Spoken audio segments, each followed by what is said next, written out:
Right, we're here for a second feature match for tonight. Again, week 2 of Phyrexia All Will Be One League. We got Tim back with us in the feature match back from last week where he did take a loss, so he's definitely going to be looking to have a victory tonight against Kevin I, who I'm going to be watching from his point of view. So he's been with us for the last few leagues. He's done a feature match in each of the last 2 leagues, and he's here tonight. And they're both actually have been completed, so they're all Phyrexian all the time now. So what's Tim looking at there? I know he sent me a screenshot of his deck earlier. Red, white, very focused, lots of equipment. Yep. So he's has a pretty good starting 2-3. He has Bladed Ambassador into like 4 Chambers Chariot. Not the best of 3 draws, but having a creature on 3 is always important, especially in this format. He has a Hex Gold Slash to interact with the opponent and a Resistance Reunited to as a pump spell. Yeah, so Kevin has sort of committed what's kind of like a mortal sin in this format, which is being on the draw and your first play being on turn 3. It's just like this format is Yeah. so punishing. When you're on the play, if your first play is on turn 3, like you could maybe swing it because probably block your opponent's 2-drop. But here Tim just has he has he has the leverage here. He's going to be attacking for 6, and Kevin has a handful of mostly green cards that he cannot yet cast because he doesn't have a forest. He has a Oh Basilica wow. Shepherd on 5. All right, he's drawn a forest here, so he'll at least be able to cast a creature, but it's not a highly impactful one here with the adaptive Spore Singer. Yeah. So he has Yeah. It's gonna get Tim's pump spell out of his hand essentially. so he has a Titanic Growth and a Carnivorous Canopy, but I don't know if he's going to have the opportunity to cast it.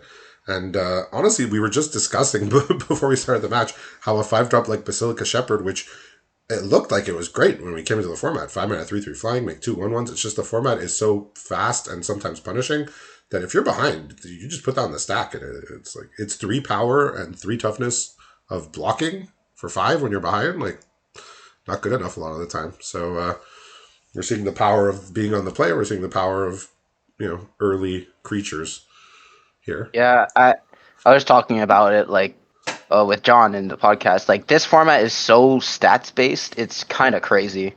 Like I was talking about like why the the 6 mana 4/4 double strike corrupted angel is like not is okay in sealed, but like in draft it's unplayable because why pay 6 mana for a 4/4 when you could pay 4 mana for a 4/4?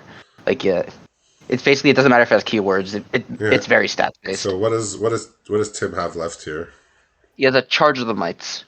Okay, so basically that means no, it doesn't mean that Kevin's dead. He's actually going to play the Plague Nurse instead of the Basilica Shepherd, which is actually gonna save him from being outright dead here to Charge of the Mites. Yeah. But it's still not looking great here. So I guess kind It, of a it, heads it, up play. Well, I mean, a 3/4 is a better blocker than a 3/3. So it's a yeah, it's pretty straightforward play. But as I said, he went with the bigger static creature, and it's gonna like save his life here. yeah, well, playing around, well, he could reasonably think, okay, he could have Volt Charge, right? That's a card that he could have, but Yeah. he'd be dead to Volt Charge anyway. Um, but he could have Charge of the Mites. It's going to be slightly better than the 3/3, obviously. Yeah, so he's actually not going to attack his 3/2 in here. He doesn't want to get it eaten for free. Yeah. Right, so he's going to charge the Knights post combat, and now it's looking real bad for Kevin. He draws another land. Basilica Shepherd will not be enough. A Carnivorous Canopy does not kill any of the creatures. Sacks his land, but yeah, he's Yeah, I was trying just to a little think. too slow. His first play was on turn 3 on the draw. Just a little unfortunate there. Yeah, so Tim had a really, really fun deck last week with a bunch of Kamigawa cards, but that was a nice breath of fresh air in a Phyrexian format, but I think he realized, after a couple more losses that, he wanted to become completed and get those Phyrexian cards back in.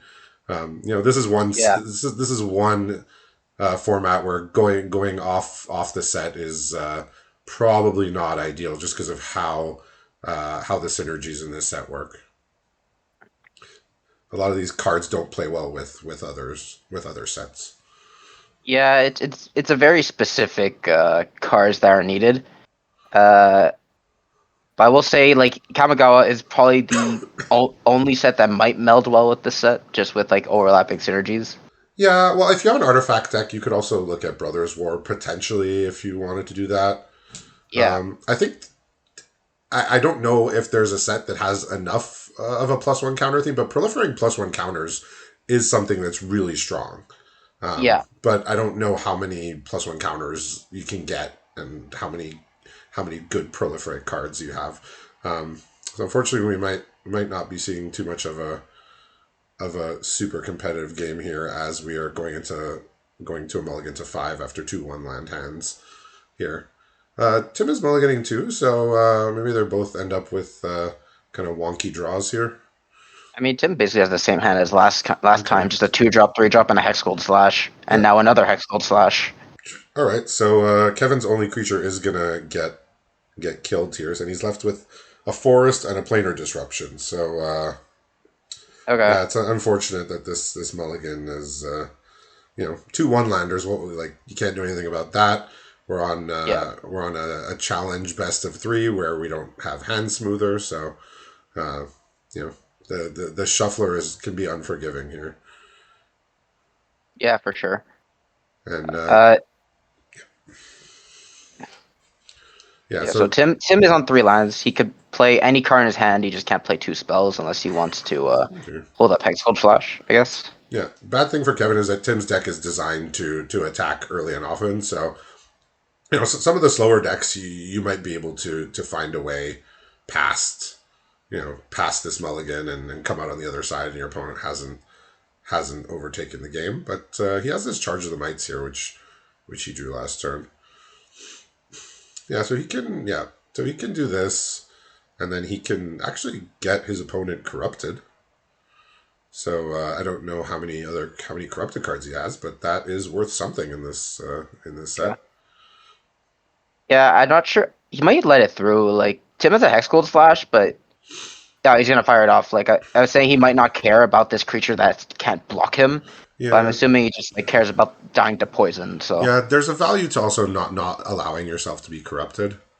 yeah, Like I found against certain decks, I just absolutely will do everything that's reasonably within my power to not get to 3. And once I get to 3, I don't really care about getting more poison.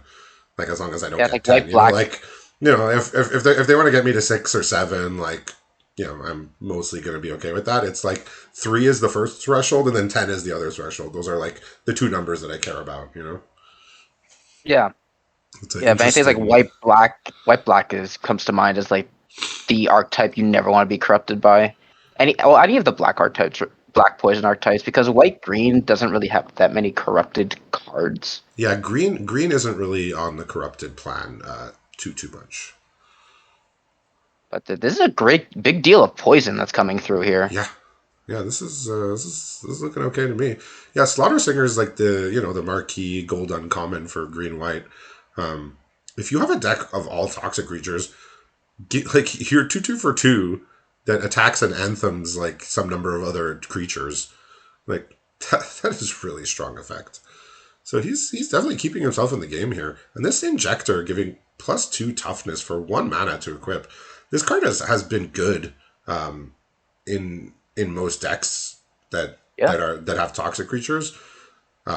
Just the 1 mana to play, 1 mana to equip. It's as cheap as it gets, and it works. Yeah, so he's kind gonna of get a takes. pump here. Yeah, the Slaughter Singer doesn't even need to attack. Like so, the ability often has haste. Like if you already have, if you draw it and you already have toxic creatures, just a really, really, really strong card there. Yeah, like the prosthetic injector kind of just ticks all the boxes you kind of want for an equipment. It's cheapest anywhere you look at it. It's like 1 mana to play, 1 mana to equip. And it's the best thing about the cheap equip cost that you can move it between creatures, and that's what makes equipment very powerful. Sometimes like they're powerful because their effect is powerful. This one's powerful for the reason that just like it's movable very easily, and it makes a creature very hard to deal with. Yeah. So what's in Tim's hand here? Because he has to block, right? Yeah, he has only lands. He's strong. Okay. So He's been a bit flooded. this multi-5 is gonna be he's gonna be forgiven here for this multi-5. I mean, Tim did Mulligan as well. So but he got off to a nice little start, and he found just the right cards here. And Tim didn't have the removal or a fast enough clock. So yeah, we're seeing the power of these toxic creatures. Now he's drawn against all odds, which can maybe do something interesting. But he's going to go for the poison win here, and it sounds like he's getting it. Yeah, Tim's got nothing really in his hand. He could block, but he'll still die. Look at this. Everything has plus two, Everything plus on. two. Yeah. Yeah, No, the Slaughter Singer gets +1/+1. Yeah, I had a draft deck today with three of the Slaughter Singers, and they just went off like when you go one into the next, and if you have like a crawling chorus turn one, which I did, yeah, they they, yeah, they get yeah. out of control. Um, yeah, so we see the Flensing Raptor, that injector. Like I said, most people look at equipment and say, I don't get plus power. Like, why do I want this equipment? The toxic one for the toxic decks, the giving it toxic one is like giving it a power. Yeah, It's yeah, almost like giving it two power, right? Because you just need to get to 10, right? yeah, exactly. So you're dealing, you know, you're dealing 10% of what you need to kill your opponent. So it's almost like it's +2 power in a way. Um, if your goal is to get toxic.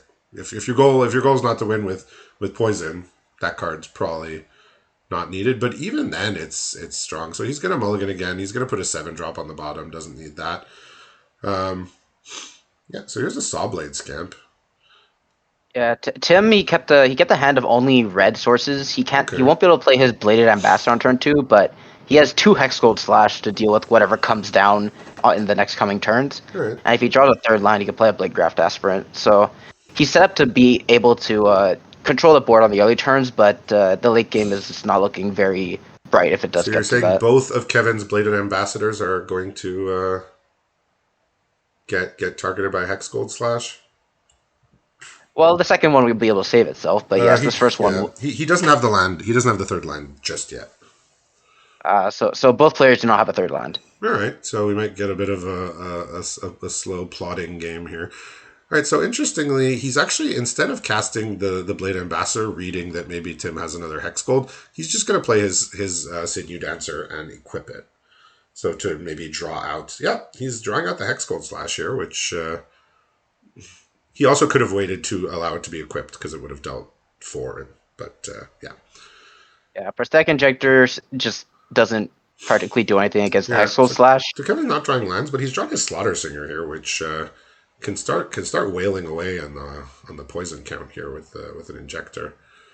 Here's a Well, Tim plane, found so his it third looks line like and a Plains. some number of cards in his hand are unlocked now, including whatever combat Yes. trick he's representing. Yeah, pretty much everything in his hand is unlocked at the moment. He'll probably play his 3-drop here as it's probably the most clunky. And that way, if he draws another land, he could double spell next turn. All right, yeah. So still no third land here.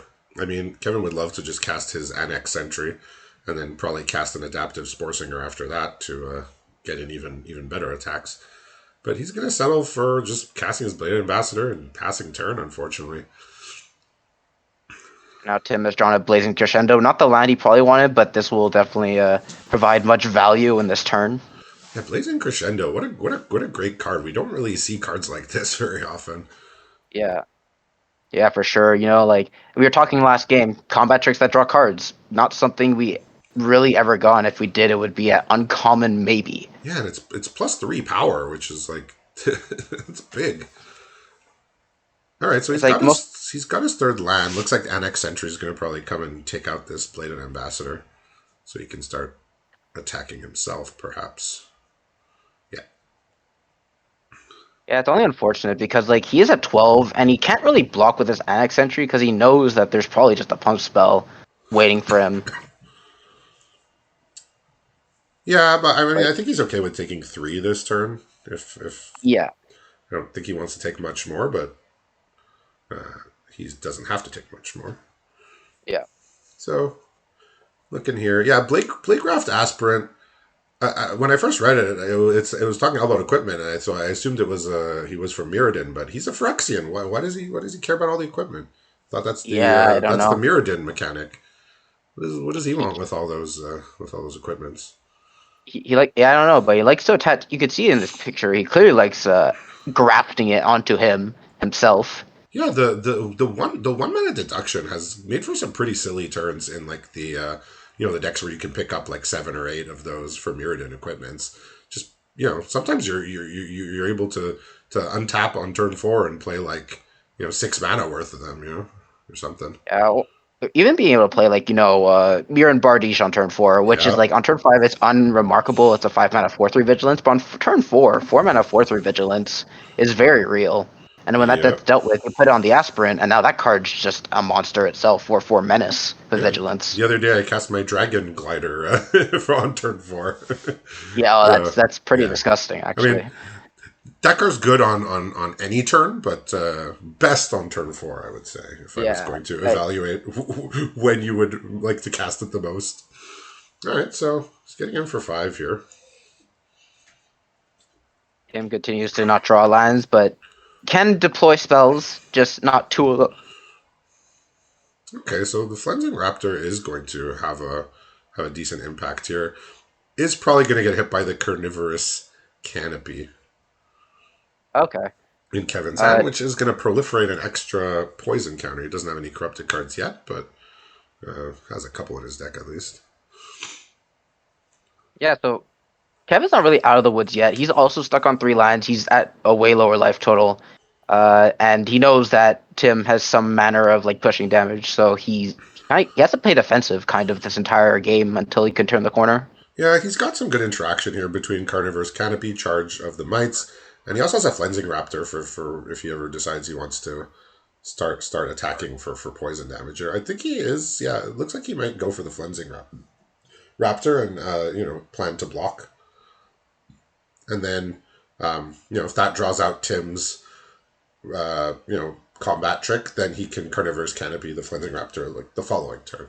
But he'd rather just get Okay. on board and start actually being able to get an attack in here instead of just killing the raptor and passing.